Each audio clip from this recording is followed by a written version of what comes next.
I just saved my client $47,000 by telling him one simple truth about luxury watches that dealers don't want you to know. 3 brands are literally bleeding money from collectors' pockets right now, and if you're thinking about buying any of these timepieces, you better hear this first. Listen. I've been in this luxury watch game for over 9 years, and I've seen people make some absolutely devastating financial decisions. Today, we're talking about 3 watch brands that are basically financial quicksand for collectors, and trust me, this isn't some clickbait nonsense.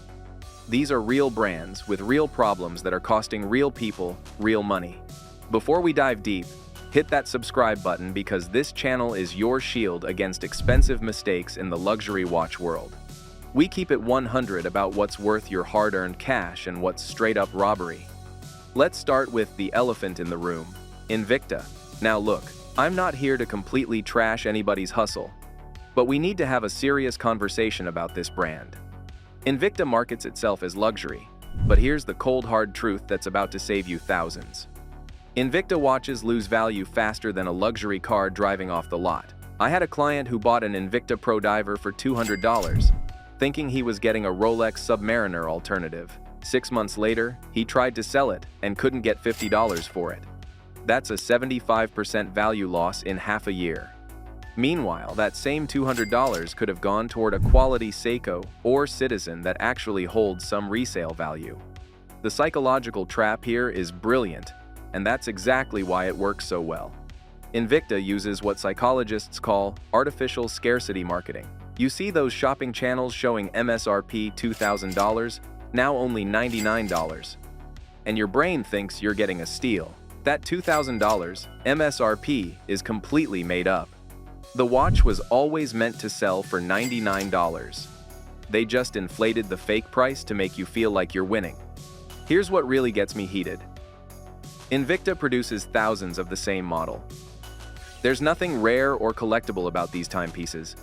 When a brand floods the market with identical pieces, basic economics tells us the value crashes.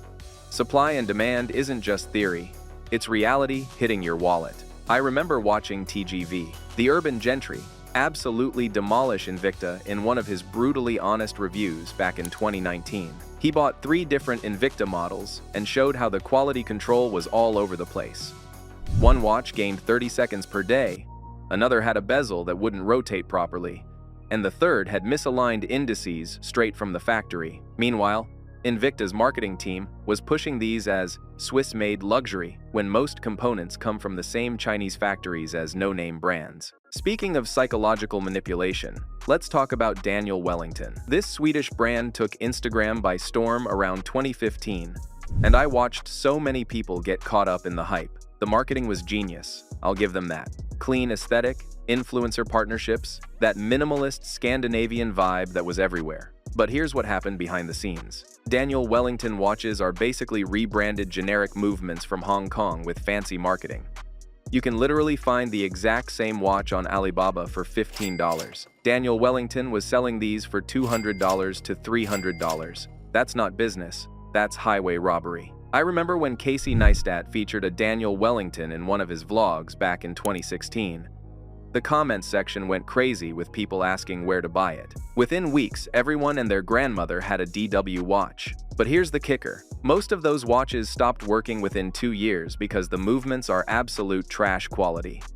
Peter McKinnon, the photography YouTuber with over 4 million subscribers, was another major DW pusher during their peak influence campaign. He'd casually show his Daniel Wellington in lifestyle shots, making it seem like part of his creative aesthetic. What viewers didn't realize was that DW was paying him thousands per post while the actual watch cost them maybe $20 to produce. McKinnon eventually stopped featuring them when the backlash hit and people started calling out the quality issues.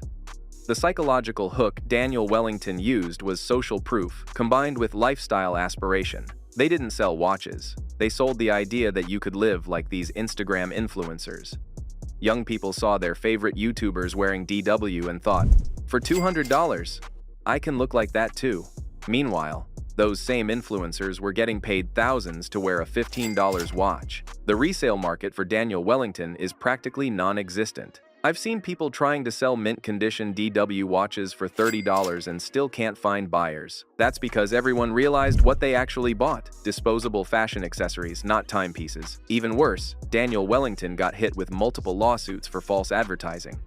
In 2018, they were fined by the Australian Competition and Consumer Commission for misleading customers about discounts and using fake countdown timers to create false urgency. The same psychological manipulation tactics were being used worldwide, and regulators finally called them out. Now, let's talk about a brand that breaks my heart because they used to be legends: Fossil. This one hits different because Fossil actually has history and heritage in American watchmaking, but somewhere along the way, they completely lost the plot. Fossil's biggest problem is identity crisis. Are they luxury? Are they fashion? Are they tech? They're trying to be everything to everybody, and that strategy is killing their brand value. When the Apple Watch dropped, instead of doubling down on traditional watchmaking excellence, Fossil jumped headfirst into smartwatches and completely diluted their brand. I had a client who inherited a vintage Fossil from 1990s, and that watch was actually worth something because it represented authentic American craftsmanship. But modern Fossil watches? They're mass-produced fashion accessories with Swiss movements that barely qualify as horological instruments. Here's the psychological trap Fossil uses: nostalgia marketing. They lean heavy on their American heritage while producing everything overseas with budget components. It's like buying a Made in America t-shirt that was actually made in Bangladesh. The emotional connection is manufactured, not authentic. The smartwatch pivot was Fossil's biggest mistake. They took resources away from developing quality mechanical timepieces and poured money into competing with Apple and Samsung. But here's the thing: tech companies will always beat traditional watchmakers at tech. Apple didn't try to make mechanical watches, so why did Fossil think they could beat Apple at smartwatches? Current Fossil watches depreciate about 60% the moment you walk out the store. A $300 Fossil will be worth maybe $120 on the secondary market. And that's if you're lucky. Compare that to a Seiko at the same price point, which typically holds 70 to 80% of its value. Watch collector and YouTuber Theo and Harris did a detailed breakdown of Fossil's decline in 2020. They compared a 1995 Fossil automatic with a 2020 model at similar price points. The vintage piece had superior case finishing, a more robust movement, and better overall build quality. The modern version felt cheap, used a generic movement, and had visible cost-cutting throughout. This perfectly illustrated how Fossil abandoned quality for mass-market appeal. Let's talk about why these brands succeed despite being terrible investments. It's all psychology, and understanding this will save you thousands. These companies exploit 3 specific cognitive biases that make people buy things they shouldn't. First is anchoring bias. When you see that fake MSRP of $2,000 marked down to $199, your brain anchors on that higher number. Suddenly, $199 seems reasonable, even though the watch is only worth $50. Rolex never does this nonsense. A Submariner costs what it costs, period. No games, no fake discounts. Second is social proof bias. When everyone on Instagram has a Daniel Wellington, your brain interprets that as quality validation, but popularity doesn't equal quality. McDonald's sells billions of burgers, but that doesn't make them fine dining. Mass market appeal often means mass market quality. Third is loss aversion bias. These brands create artificial urgency with limited time offers and flash sales. Only 24 hours left makes you afraid of missing out, so you buy impulsively instead of researching. Real luxury watches appreciate over time, so there's never pressure to buy immediately.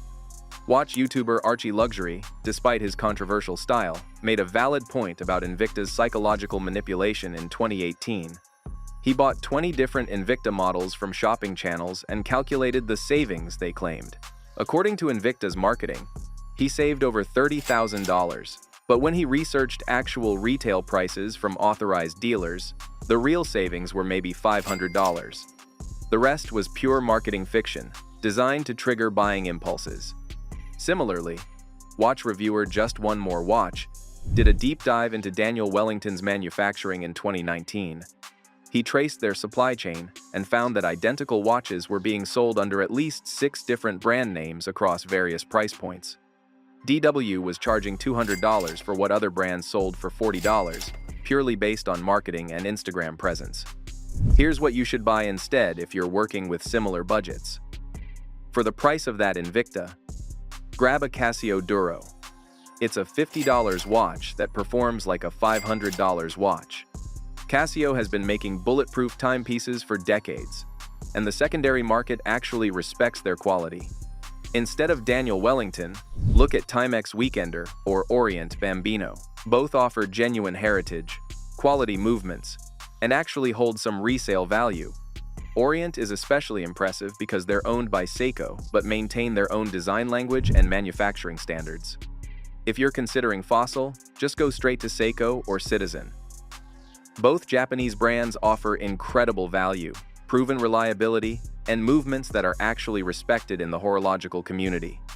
A Seiko SKX007 bought 10 years ago is worth more today than when it was new. Try finding a Fossil that can make that claim. The key lesson here isn't to avoid all affordable watches. It's to avoid brands that prioritize marketing over substance. Real watchmakers invest in movements, materials, and manufacturing. These three brands invest in Instagram ads and fake MSRPs. Before you buy any watch, ask yourself 3 questions. Who makes the movement? What's the secondary market like?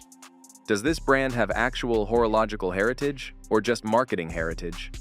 If you can't answer those questions confidently, walk away. I've seen too many collectors waste thousands on watches that become worthless paperweights. Don't let marketing psychology separate you from your money. Invest in brands that respect both your intelligence and your investment. Drop a comment below and let me know what watch purchase you're considering right now. I'll personally review it and tell you if it's worth your money or if you should run. And if this video saved you from making an expensive mistake, smash that like button and subscribe for more real talk about luxury watches. Your wallet will thank you. Thank you for watching the video. See y'all in thy next one. Ciao.